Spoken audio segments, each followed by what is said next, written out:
Welcome back ناظرین، السلام علیکم ورحمۃ اللہ وبرکاتہ۔ آئیے اپنی گفتگو کو جاری رکھتے ہوئے مزید سوالات کرتے ہیں اکبر چودھری صاحب سے۔ اکبر چودھری صاحب، جیسا کہ آپ نے ابھی علامہ اقبال صاحب کے بارے میں فرمایا کہ قادیانیوں نے ان کے بارے میں ایک رائے رکھی، لیکن ہم یہ جاننا چاہتے ہیں کہ شروع میں ظاہری بات ہے، آپ نے جیسے بتایا کہ علامہ اقبال خود بھی ان سے متاثر تھے، لیکن 1930 سے لے کر 1935 کے دوران کا وہ عرصہ ہے کہ جس میں علامہ اقبال صاحب رحمۃ اللہ علیہ کے خیالات تبدیل ہوئے، اور اس کے بعد ان کا موقف دو ٹوک جو تھا قادیانیوں کے بارے میں وہ یہی تھا کہ یہ ایک پیرالل مذہب ہے، مطلب یہ اسلام نہیں ہے، اسلام سے مختلف ایک چیز ہے۔ میں یہ جاننا چاہتا ہوں کہ قادیانی جماعت کا علامہ اقبال صاحب کے بارے میں کیا موقف تھا؟ جی، میں تھوڑی سی وضاحت کر دوں یہاں پر کہ ان کے خیالات، علامہ اقبال کے خیالات اس وقت آ کے تبدیل نہیں ہوئے، اسے بہت پہلے تبدیل ہو چکے ہوئے تھے۔ اس وقت وہ سامنے اس لیے آئے کہ اس وقت کشمیر کا مسئلہ پڑ گیا، کشمیر کمیٹی کا، اور پاکستان موومنٹ شروع ہوئی، اور بہت سارے ایسی باتیں جو ہیں وہ سامنے آئیں کہ انہوں نے پبلکلی یہ بیان دیا، بلکہ ان کے والد صاحب جو کہ شاید ممبر بھی تھے ان کے، وہ بھی چھوڑ چکے تھے، وہ بھی ایک وقت میں چھوڑ چکے تھے ان کے۔ ہاں، تو وہ بہت پہلے سے ان کے جو فیملی کے، ان کے خاندان کے ایسے افراد تھے جن کا تعلق تھا وہ بھی چھوڑ چکے تھے، اور ان کا کوئی بھی ایکٹیو تعلق نہیں رہا 1910-11 کے بعد سے لے کر تو 1930s تک کوئی کسی قسم کا تعلق نہیں رہا۔ مگر اس وقت جماعت احمدیہ کی ایکٹیویٹیز اتنی لو تھیں اور اتنی یہ ان کی تعداد کم ہوتی 1930 میں 15-20 ہزار کے قریب صرف تھی، تو وہ اس لیے وہ نمایاں نہیں ہوئے۔ مگر یہ 1930s میں جب یہ کشمیر کمیٹی والا سلسلہ شروع ہوا، اب میں زیادہ تفصیل میں نہیں جاؤں گا، تو اس میں قادیانیوں کے سربراہ مرزا محمود بھی شامل ہوئے، اور سیاست میں بھی انہوں نے پہلی دفعہ جماعت احمدیہ نے، قادیانیوں نے سیاست میں قدم رکھنے شروع کیے، جس کا کہ تعلق آج کی گفتگو سے بھی ہوگا کہ ان کے سیاست میں کب کب جو ہے وہ تعلقات رہے۔ تب علامہ اقبال نے دو ٹوک الفاظ میں اپنا جو ہے وہ موقف کا اظہار کیا۔ تو یہ جس طرح آپ قادیانی جو ہے، آپ کے سوال کی طرف آتا ہوں کہ یہ کیا سمجھتے ہیں، یہ حقائق تو حقائق ہیں، ان سے تو کوئی انکار نہیں، مگر ان حقائق کو اس طرح یہ بیان کرتے ہیں کہ انہوں نے سیاسی مصلحت کی خاطر، علامہ اقبال نے سیاسی مصلحت کی خاطر اپنا ظاہر تبدیل کر لیا۔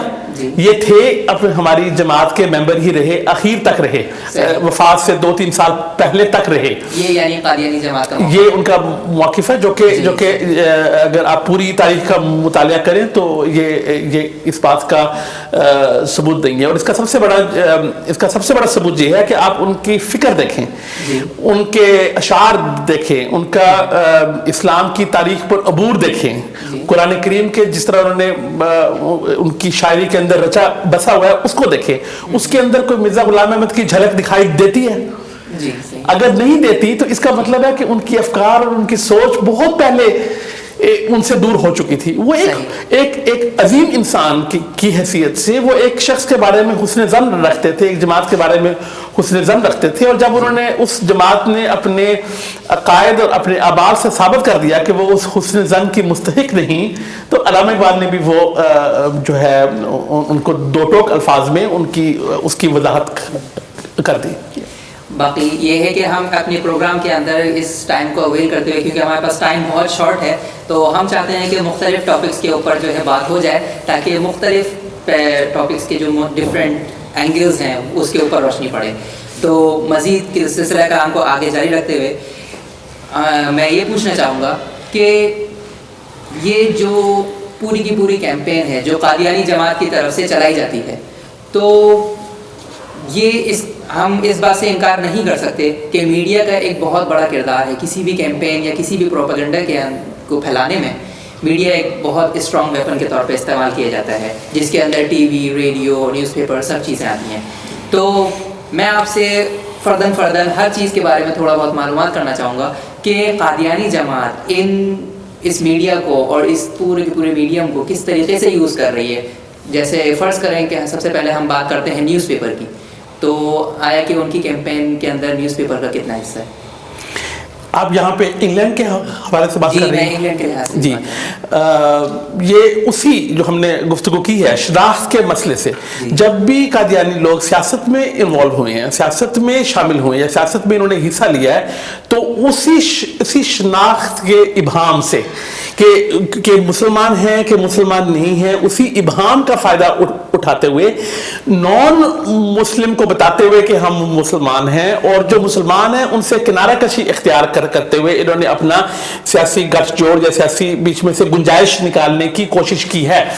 1934 میں بھی یہی ہوا, پاکستان کی آزادی کے وقت بھی یہی ہوا, 1953 میں بھی یہی ہوا, 1974 میں بھی یہی ہوا, 1984 میں بھی یہی ہوا کہ اسی ابہام کا اور اسی پرابلم میں یہ سیاست میں انوالو ہوتے گئے, اور ہر بار اللہ کے فضل سے ہر بار ان کو اس چیز میں شکست ہوئی. ابھی انگلینڈ میں کیا ہوا کہ پچھلے ایک سال سے بیچ میں آپ نے یہ پولیٹکس کا جیسے ذکر کیا ہے, تو میں چاہوں گا کہ آپ مزید اس کی کچھ تفصیل بتائیں کہ کس طریقے سے پاکستانی پولیٹکس اور یہاں یو کے پولیٹکس میں ان کی انوالومنٹ کس حد تک ہے اور کس طریقے سے اسٹارٹ ہوتی ہے. اس کی جڑ آپ کو مرزا محمود کے زمانے سے بتاؤں کہ ابھی سے بتاؤں؟ اس کی جڑ مرزا غلام احمد قادیانی جو تھے وہ سیاست میں زیادہ دلچسپی نہیں رکھتے تھے. ان کے بیٹے کے دور سے جو مرزا محمود جو ان کے دوسرے سربراہ تھے, اس دور سے ان کا سیاست میں شروع ہوا. وہ ہٹلر سے اور مسولینی سے بڑے امپریس تھے. انہوں نے دیکھا کہ جس طرح یہ جو عامر گزرے ہیں اور جس طرح انہوں نے مطلق العنان حکومت کی ہے اور جبرن حکومت کی ہے, اس قسم کی جبری حکومت کے وہ قائل تھے. اور اس لیے وہ چاہتے تھے کہ ہم اپنے قادیانی گروہ کے لیے ایک الگ زمین کا ٹکڑا کچھ اپنا اس میں اپنا ملک اور اپنی حکومت قائم کریں. یو مین کہ مرزا محمود صاحب جو ہیں وہ ڈکٹیٹرشپ کو زیادہ پسند کرتے ہیں؟ جی, اور یہ اس کے ڈاکومنٹری شواہد موجود ہیں. ہاں, انہوں نے اپنے خطبات میں ان کی تعریف بھی کی ہوئی ہے. تو یہ اس سلسلے میں جب یہ کشمیر کا مسئلہ 1930s میں ابھرا, تو یہ تو علامہ اقبال صاحب کے ساتھ کشمیر کمیٹی میں شامل تھے محمود صاحب, اور جس طرح باقی مسلمان کشمیر کے لیے درد رکھتے تھے جو کشمیر میں اس وقت واقعات ہو رہے تھے, آج کل کا کشمیر کا مسئلہ نہیں تھا, تو وہ درد رکھتے تھے. ان کے بیچ میں سے کوشش یہ تھی کہ کشمیر میں یہ اپنا کچھ حکومت یا اپنا کچھ اثر و رسوخ یا کچھ حصہ کشمیر کا اپنے لیے قادیانی جماعت کے لیے یہ لے لیں. جی, تو اس سے پھر علامہ اقبال کو اور باقیوں کو ان کی نیت پہ شک ہوا. ٹھیک ہے, یہی مسئلہ پارٹیشن کے بعد آیا. اس وقت انہوں نے 1100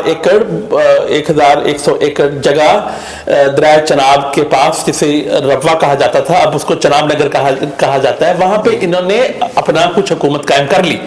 مگر اس کے نتائج بھی آپ دیکھیں کہ 1974 میں کیا نکلے کہ ایک ٹرین وہاں سے گزر رہی تھی, اس پر انہوں نے حملہ کیا.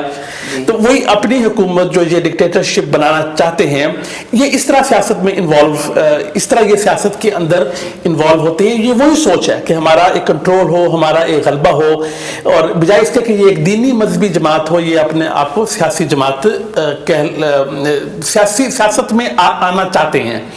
تو یہ ہے اس کا مختصر پس منظر. اب انگلینڈ میں کیا ہوا کہ پچھلے ایک سال سے انہوں نے یہاں پر ایک موقع ان کو دکھائی دیا. وہ بھی سوچ ان کی غلط ہے. 2 سال پہلے میں کینیڈا گیا تھا, تو وہاں میری کسی قادیانی صاحب کے دوست سے گفتگو ہوئی, اور انہوں نے یہ کہا کہ بڑی اونچی سطح پر ان کے اندر یہ ایک نظریہ مضبوط ہو گیا ہے کہ اسلام کا برانڈ اب اتنا بدنام ہو چکا ہے. یہ 9/11 کے اور 7/7 کے واقعات کے بعد اسلام کا نام اور اس کی ساکھ اور اس کی شناخت اتنی بدنام ہو چکی ہے کہ آئندہ 50-100 سال میں دوبارہ یہ نام اچھا نام مغربی دنیا کے سامنے تصور نہیں کیا جائے گا. اچھا. اس کا فائدہ ہم اٹھائیں اور ہم امن پسند اور ہم وفاداری کا لیبل اپنے ماتھے پر چسپاں کر کے تو وہ یعنی کہ اسلام کے برانڈ کو ایک جو اس کا ہے استعمال کرتے ہوئے پھر وہی سوچ ہے کہ مغربی حکومتوں میں اور عرب میں بھی کسی حد تک ابھی میں وہاں پہ بھی جاؤں گا یہ اپنا ایک الگ گنجائش بنائیں. اس کے لیے انہوں نے یکدم امریکہ میں فاکس نیوز پہ اپنا بیان دینے شروع کیے. پھر انہوں نے الگ سے نیو یارک میں بسوں پر اشتہار دینے شروع کیے. انگلینڈ میں، لندن شہر میں، ہانسلو میں اور کیمبرج میں اور باقی بہت سارے شہروں میں انہوں نے کافی پیسہ خرچ کر کے جو ہے اس کی بات پھر بھی ہوگی انشاءاللہ. یہ لائلٹی، پیس، فریڈم والی بات کی. فریڈم ان کا یہ ہے کہ یہ اسلام ان کو کہ کلٹ کہتے ہیں. اپنے اندر جو ان کے لوگ ہیں اتنے بند رکھتے ہیں، اتنے محبوس رکھتے ہیں ان کو کہ آزادی کی رمق بھی نہیں ہے. اور جہاں تک وفاداری کا تعلق ہے ہم ثابت کر سکتے ہیں کہ کسی بھی حکومت سے انہوں نے وفاداری زبان سے تو کی ہے، دل سے کبھی نہیں کی. اور جہاں تک امن پسندی کا تعلق ہے، امن پسند ہم سب ہیں. جی بالکل ٹھیک ہے. سارے انسان، سارے مسلمان امن پسند ہیں. اگر کسی ملک میں، اگر کسی جگہ کوئی دوسری حکومت آ کے یا کوئی فوج آ کے حملہ کرتی ہے، دفاع کرتی ہے، وہ مسئلہ اور ہے. فلسطین کا مسئلہ الگ ہے، عراق کا الگ ہے، افغانستان کا الگ ہے. مسلمان بحیثیت مسلمان ہمیشہ امن پسند ہوئے ہیں. تو اس طرح انہوں نے یہ گنجائش بنانے کی کوشش کی. ادھر سے یہ بھی خطرہ تھا اسرائیل کو کہ فلسطین میں حکومت بننے والی ہے. 2 سال نہیں تو 3 سال نہیں تو 5 سال تک کچھ نہ کچھ وہاں پہ ان کو اتنا دباؤ ہے امریکہ کی طرف سے اور باقی کسی نہ کسی صورت میں فلسطینیوں کی کچھ حکومت وہاں پہ بن جائے گی. تو اس لیے انہوں نے اپنے عربی پروگرام میں بھی بے تحاشا انویسٹمنٹ کی ہے. اس وقت ان کا عرب کا جو سینٹر ہے پورے عرب کا وہ اسرائیل میں ہے اور بے تحاشا انویسٹمنٹ کی ہے انہوں نے اپنے عربک چینل سے وایا سیٹلائٹ جو ان کا جاتا ہے اس میں انویسٹمنٹ کی ہے. اور اس کے جو پروگرام کا انداز بڑا سیاسی ہے.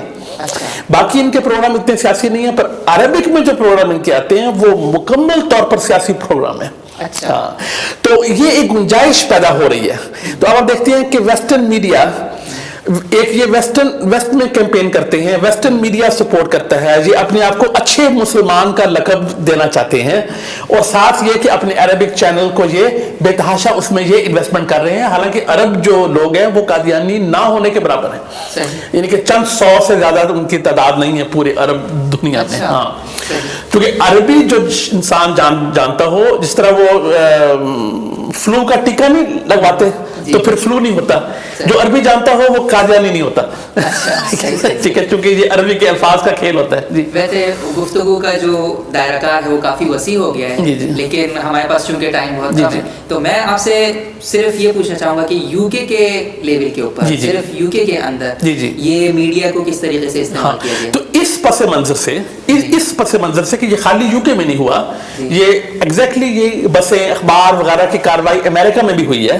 ہاں تو یہ اس حوالے سے یہاں پہ انہوں نے اس سال مارچ میں ٹوٹنگ اسلامک سینٹر میں ایک ختم نبوت والوں کی طرف سے ایک مذاکرہ ہوا جس مسلمانوں کی طرف سے. جی ہاں ختم نبوت کی تنظیمیں جو ہیں یہاں پہ اور مسلمان، اور ٹوٹنگ اسلامک سینٹر کافی بڑا اور وسیع ہے.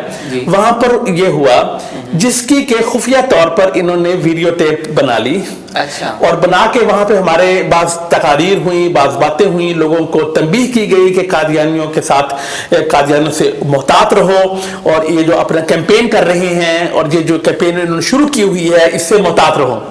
اس کو انہوں نے ثبوت بنا کر پولیس میں ایک کمپلینٹ کر دی کہ یہ قانون کی خلاف ورزی ہے. اور قانون کے بارے میں بھی بات ہوگی کہ قانون وہ جو 2006 میں جہاں پر قائم ہوا جس سے کہ مذہبی نفرت پھیلانے کے خلاف وہ قانون، مذہبی اور نسلی نفرت پھیلانے کے خلاف وہ قانون تھا.